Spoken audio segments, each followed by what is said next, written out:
জীবন সহ সার্বিক নিরাপত্তা ব্যবস্থা জোরদার হবে।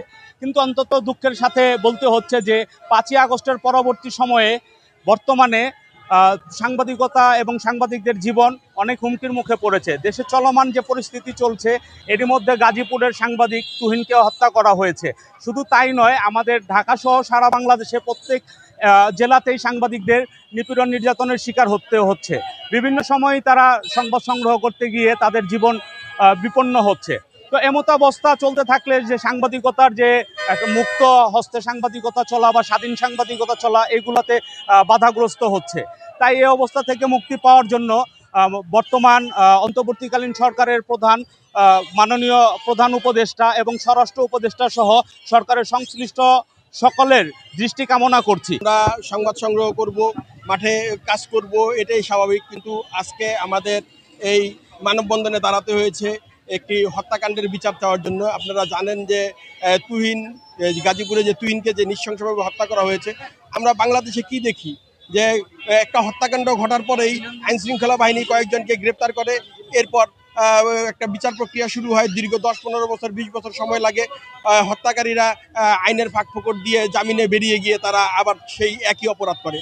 তবে আমরা এখন দৃঢ়কণ্ঠে বলতে চাই যে সাংবাদিক সুরক্ষা যে আইন, সেই আইনটি এখনো পর্যন্ত সরকার করেনি এবং তুহিনের যে হত্যাকারীরা গ্রেপ্তার হয়েছে তারা যেন কোনোভাবেই আইনের ফাঁকফোকর দিয়ে বেরিয়ে যেতে না পারে। প্রকাশ করলেই একজনের বিপক্ষে যায়, তখনই সে হুমকি দেয়।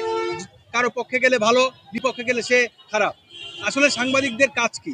সাংবাদিকদের কাজ সত্য উদ্ঘাটন করা আর সত্য লেখা। সেই সত্য লেখার জন্য যদি একজনকে হত্যা হতে হয়, নির্যাতনের শিকার হতে হয়, তাহলে বাংলাদেশের সাংবাদিক কিভাবে কাজ করবে? বাংলাদেশে কিভাবে ভালো সাংবাদিক হবে? এক বড় ভাই বলেছিল, বাংলাদেশে ভালো সাংবাদিক কখনোই হবে না। কারণ যারা ভালো সাংবাদিক হয় তাদের অবস্থা হয় সাংবাদিক তুহিনের মতো, সাংবাদিক সাগরুনির মতো, আর অথবা আরেকটি উপায় থাকে এদেশ থেকে চলে যাওয়া। আসলে আমরা কি করতে চাই? আমরা তো দেশের জন্যই কাজ করি। তাহলে আমাদের নিরাপত্তার দায়িত্ব কার? সরকারের। কিন্তু সরকার কি নিরাপত্তা দিতে পেরেছে?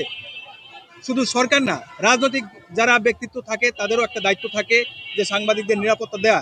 কিন্তু উল্টো আমরা অনেক সময় লক্ষ্য করি, যদি কোনো রাজনৈতিক ব্যক্তির বিরুদ্ধে নিউজ যায় তখন সেই আমাদের উপরে ক্ষিপ্ত হয়ে তার যে পেটুয়া বাহিনী থাকে সাংবাদিকের উপর লিলিয়ে দেয়। তারা অনেকেই সাংবাদিকতা, যারা মাঠে পর্যায়ে সাংবাদিকতা করবে তাদেরকে মব সৃষ্টি করছে। আমরা যেন শুধু ক্যানিংগঞ্জ নয়, সারা বাংলাদেশে যেন সাংবাদিকরা নিরাপত্তা থাকে, আমরা ঐক্যবদ্ধ এবং ঐক্যবদ্ধের মাধ্যমেই আমরা সারা দেশে সাংবাদিক ঐক্যবদ্ধ থাকতে চাই। সারা দেশের সাংবাদিক নিয়ে ঐক্যবদ্ধ করলে আমার মনে হয় আমাদের কেউ দমাতে পারবে না। আসসালামু আলাইকুম। আমরা সাংবাদিক।